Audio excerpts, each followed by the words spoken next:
निरंजनी अखाड़े के महामंडलेश्वर स्वामी वैराग्यानंद मिर्ची बाबा ने कांग्रेस और एमपी के पूर्व सीएम दिग्विजय सिंह पर बड़ा हमला करते हुए कहा है कि ये लोग धर्म विरोधी है। साथ ही उन्होंने ग्वालियर में मीडिया के सामने घोषणा करते हुए कहा कि मेरा राजनीति से मोह भंग हो गया है और अब मैं कभी राजनीति नहीं करूंगा।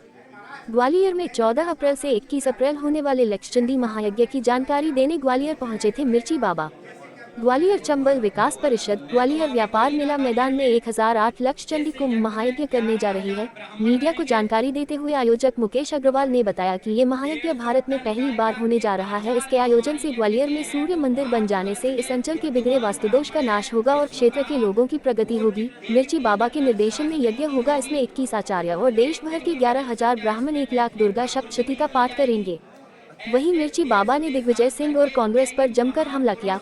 उन्होंने कहा कि मेरा राजनीति से मोह भंग हो गया है, अब वे कभी राजनीति नहीं करेंगे। उन्होंने पूर्व सीएम दिग्विजय सिंह पर बरसते हुए कहा कि मैं अकेला संत हूं जिसने कांग्रेस के लिए प्रचार किया, लेकिन ये मेरे नहीं हुए, ये लोग धर्म विरोधी है।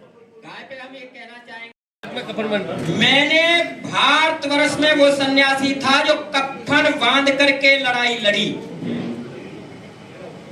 मेरे ऊपर झूठे केस लादे गए, मैं रोया नहीं क्योंकि मैंने रोना सीखा नहीं और मैं रोता भी नहीं।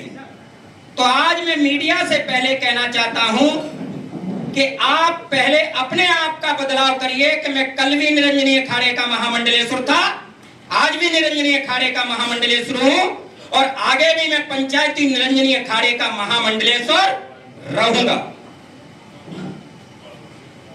गाय के समुद्र की मैं लड़ाई लड़ता रहा। जब मैं किसी आपदाओं से बाहर हुआ तो उस वक्त जिनका आप नाम ले रहे हो लोग डरते हैं, मैं डरता नहीं हूं। जिनको पूरे भारतवर्ष में राजा के नाम से जाना जाता है, एक बड़ी खुशी की बात है। लेकिन ऐसा कुछ भी नहीं हुआ कि जब मुझे बाइज्जत बरी किया गया तो इन सभी लोगों को बोलना चाहिए था, लेकिन इन सभी के मुंह में फना ठुक गया, इसलिए धर्म विरोधी है। लिखिए कि ये धर्म विरोधी है, ये धर्म विरोधी है, ये धर्म, ये धर्म। ऐसा उसका प्रमाण आपके पास हो सकता है, मीडिया कैसे बोल सकती है वो? हमने तो उनका ऐसा कोई कृत्य नहीं देखा। अरे बहुत अच्छी बात है, आपने कोई कृत्य नहीं देखा जिसके वो लड़ रहे हैं और एक सन्यासी बाइज्जत बरी होके आ रहा है और उसके लिए आप बोल नहीं रहे हो तो आप क्या हो? अरे हम क्यों बोले? आपसे अरे जिसके लिए आप बोल नहीं रहे हो, विषय यहाँ खत्म हुआ। हमने राजनीति से परिकल्पना करते हुए कहा कि हम कभी भी राजनीति नहीं करेंगे। तो आपका मोह भंग हो गया क्या राजनीति से?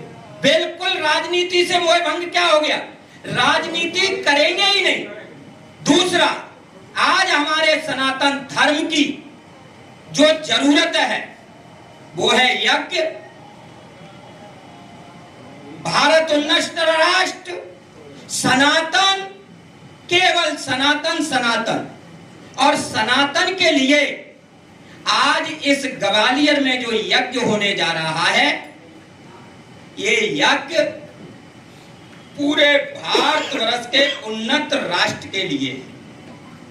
और इसके लिए जहां तक मेरे अखाड़े की बात आएगी या 13 अखाड़ों की बात आएगी, तो मैं आज आपसे कह के जा रहा हूं, सनातन के लिए मेरे 13 अखाड़े भी मेरे साथ हैं।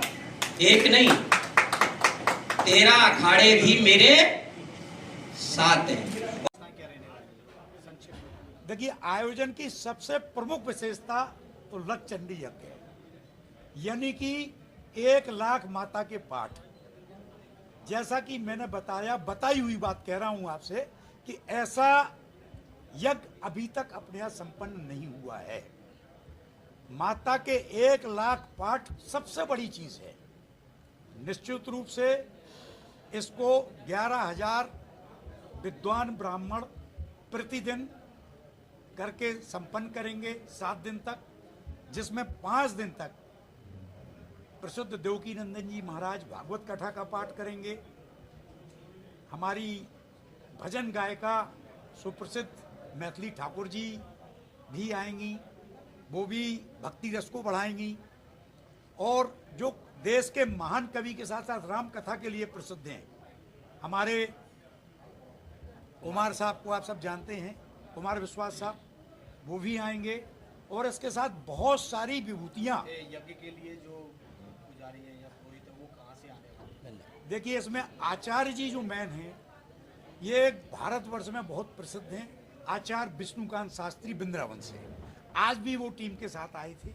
उनके मार्गदर्शन में ही भूमि पूजन का कार्यक्रम संपन्न हुआ है और उन्हीं की देखरेख में ये यज्ञ पूरी तरह संपन्न होगा। उत्तर भारत से भी कई ब्राह्मण जी, उत्तर भारत से कई देखिए, जो 11,000 ब्राह्मण हमको चाहिए, वो यज्ञों के ज्ञाता 11,000 ब्राह्मण किसी एक स्थान पर मिलना संभव नहीं है। तो उन्हें देश के विभिन्न स्थानों से, विशेषतः उत्तर भारत से हम लोगों ने संपर्क करके आमंत्रित किया है। एक सवाल और है कि जो अभी GIS समिट हुआ, चंबल संभाग जैसे उम्मीद की जा रही थी, निवेश केवल 2 निवेश आए हैं, उम्मीद बहुत की जा रही थी, तो ये यज्ञ के माध्यम से लगता है कि अब प्रगति का द्वार खुलेगा? बहुत अच्छा प्रश्न आपने पूछा है, लेकिन मेरे मन में प्रश्न दूसरे तरीके से आया था। जब GIS में हमारे ग्वालियर चंबल को विशेष कुछ नहीं मिला, तो मन में तो भावना आई थी कि हम भौगोलिक रूप से समृद्ध हैं, हम खनिज के रूप से समृद्ध हैं, हम मैन पावर के रूप में समृद्ध हैं, फिर हमारे यहाँ इन्वेस्टमेंट क्यों नहीं आया?